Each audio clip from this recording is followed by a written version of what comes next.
for about a week now, maybe two. Cold morning, accelerating above 2,000 RPM. I'd hear rattling up front. I thought it might have been an alternator bearing, or maybe an idler starting to make noise. But this morning, I cold started with the hood open, and it was not from the front end. It was by the intake manifold, right around where the DISA was. So,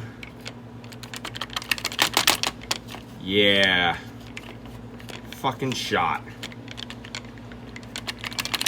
So I'm hearing this engine has two. That's where the outer one was. That's the throttle body, which actually doesn't do anything because throttle is done by lifting the valves, not by the throttle body. But then the inner one is in there, which requires pulling the intake manifold off.